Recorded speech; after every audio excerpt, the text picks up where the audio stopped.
Olá, amiguinhos! Bem-vindos a mais uma aula de artes. E o assunto de hoje é... Então, na nossa última aula, nós falamos sobre a definição do que é música. Nós vimos que ela pode ser cantada ou ela pode ser reproduzida, certo? Por meio de instrumentos. Dentro dos instrumentos, nós vimos os instrumentos de corda e nós vimos os instrumentos de percussão, como baterias, tambores e os pandeiros. E nós vimos a classificação de algumas músicas, alguns ritmos que nós temos no nosso dia a dia e que nos dá um norte do que é música e como ela pode ser reproduzida na nossa vida. A gente também viu como curiosidade a banda Patufu, né? Que é justamente a composição de músicas com instrumentos de criança, com brinquedos.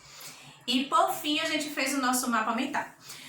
Hoje nós vamos ver um pouquinho ainda mais sobre música, mas eu queria falar com vocês sobre música de rua e como ela é produzida, certo?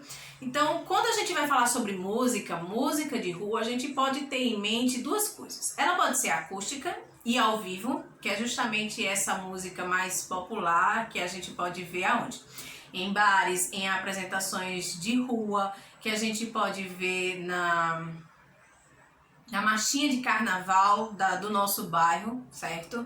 E em algumas apresentações na reunião de família, quando se faz no domingo e se junta aqueles tios que sabem tocar alguma coisa e tudo mais. Então, esse seria chamado de acústica, porque ela é feita ao vivo, ok? E ela é apresentada por meio dos instrumentos.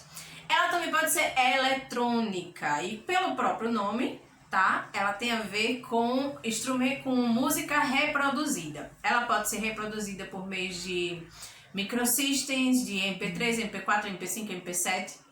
MP tem de toda qualidade.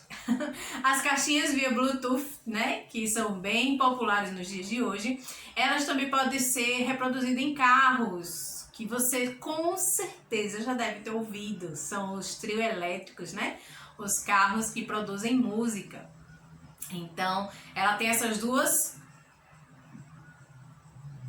classificações, podemos dizer assim, acústica e elétrica, e a gente vai estar falando um pouquinho sobre elas. Quando a gente vai falar sobre música de rua, a gente tem que ter em mente que são artistas que ganham sua vida apresentando. Mas música de rua é só para ganhar vida? Não. Tem vários grupos culturais que fazem apresentações de suas músicas, sua arte na rua. Isso não é tão comum aqui no Brasil. A gente só vai ver música de rua como apresentação cultural no carnaval, às vezes, carnaval no São João, porque tem as quadrilhas e a música vai literalmente pro meio da rua. Então essas apresentações de rua como arte, como cultura, não são tão familiarizadas assim aqui no Brasil. Talvez para o Rio Grande do Sul, para aquela região, ela seja mais popular, certo? Mas fora do Brasil é uma prática muito comum, certo? Eles terem apresentações de rua em vários lugares. Inclusive na Europa tem um grupo de brasileiros que eles fazem uma mostra cultural do samba no meio da rua. Em praças famosas e em vários pontos turísticos eles se juntam e fazem uma apresentação do nosso samba, apenas como uma apresentação cultural. Mas além desses artistas, nós temos os artistas que ganham a vida com música de rua. Eles vão para a rua, eles encontraram na rua o seu público, o seu palco, e eles se apresentam e alguns colocam, né, um chapéu, uma lata, ou tem alguém para recolher doações que as pessoas fazem em troca da sua música. Muito comum aqui no Nordeste é o repentista. Você já deve ter visto na praia que eles passam, que criam aquelas rimas, aquelas músicas incríveis na hora e eles apresentam em troca de algum dinheiro, porque é assim que eles conseguem ganhar a vida. Ok? Então nós temos esses dois tipos de música de rua e eu queria mostrar até para vocês um pouquinho dessa música que a gente poderia ver em apresentações culturais.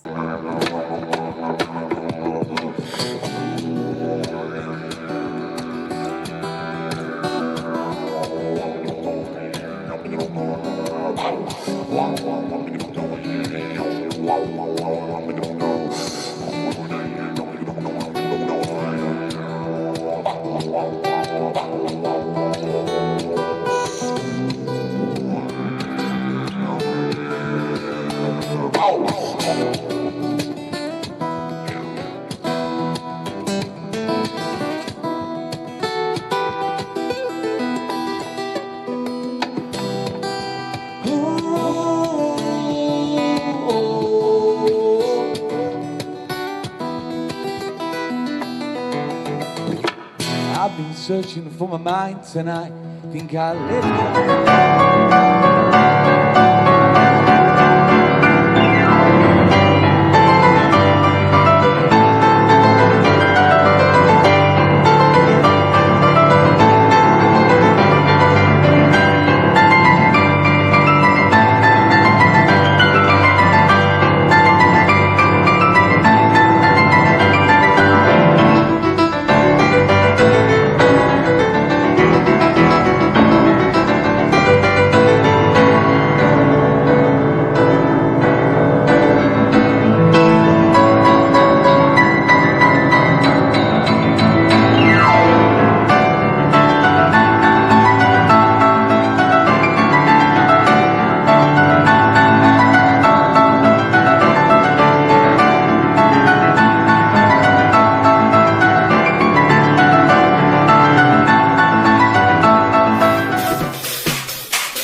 Da música brasileira que eu queria trazer para vocês a título de informação, certo? Para ampliar o nosso conhecimento e porque também o nosso livro ele oferece essa informação sobre Hermeto Pascoal.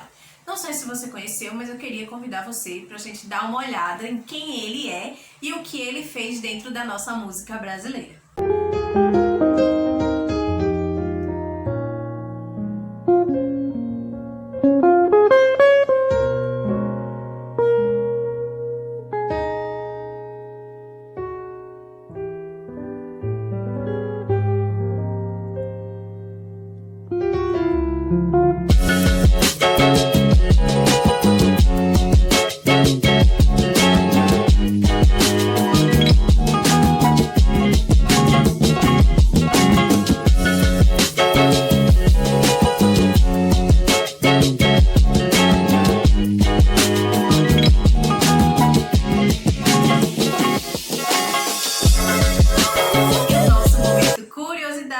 Aquele momento, você sabia? É sobre o trio elétrico. Eu falei dele ainda há pouco na nossa aula, mas eu gostaria de reforçar com vocês aqui um pouquinho da história da criação desse instrumento propagador de música tão interessante, tão inusitado e que hoje é uma febre na época de fevereiro e março, dependendo do ano, no carnaval brasileiro. Trio elétrico é o nome pelo qual no Brasil é chamado o caminhão adaptado com palco e aparelho de sonorização para apresentação de música ao vivo por meio de alto-falantes. Ele tem sua origem na década de 50 em Salvador, para animar o carnaval nas ruas da cidade. Dodô e Osmar foram os inventores do trio elétrico. Eles pesquisaram uma forma de amplificar o som dos instrumentos de corda e no carnaval de 1950 saíram em cima de um Ford 1929 pelas ruas de Salvador tocando instrumentos adaptados às canções de frevo. Após um ano fizeram aperfeiçoamentos e incluíram mais um membro na equipe, que são Aragão e Temístocles, criando assim o trio elétrico. No ano seguinte, uma empresa de refrigerantes percebeu o sucesso do trio elétrico e disponibilizou para o artista um caminhão decorado, consagrando o formato que existe até os dias atuais. Atualmente, a velocidade média do trio elétrico durante o carnaval é de até 2 km por hora. Oh, como é rápido! Outro componente dessa festa do carnaval é o abadá, que é o nome usado pelos foliões de blocos carnavalescos para se reconhecerem como grupo. No palco do trio elétrico cabem 12 músicos, além de produtores, assistentes, cinegrafistas e fotógrafos. Além disso, 2 camarotes recebem 60 convidados da banda e dos patrocinadores. Então, galerinha, por hoje é só. Nós encerramos este capítulo sobre música e a arte de fazer música, a arte de combinar sons. E como a gente fez na aula anterior, eu vou fazer com vocês agora o nosso mapa conceitual, ou seja, o nosso mapa mental, para poder memorizar melhor o conteúdo aqui estudado nessas duas aulas. Então, o nosso mapa mental de hoje tem por título Música. E ela se divide em música ao vivo e música gravada. A música ao vivo relaciona-se com a apresentação musical de rua, shows em grandes espaços. A apresentação musical de rua, elas podem usar o trio elétrico e os instrumentos musicais. A música gravada relaciona-se com reprodução musical mecânica, necessita de um estúdio de gravação musical e ela também utiliza os instrumentos musicais. A música por meio de instrumentos musicais pode ser tradicional, como a flauta, ou ela pode ser alternativa, como garrafas plásticas ou brinquedos de criança. Por hoje é só, galerinha. Obrigada pela atenção de vocês. Eu espero que vocês tenham gostado e nos vemos no próximo vídeo, na próxima aula de artes. Tchau, tchau!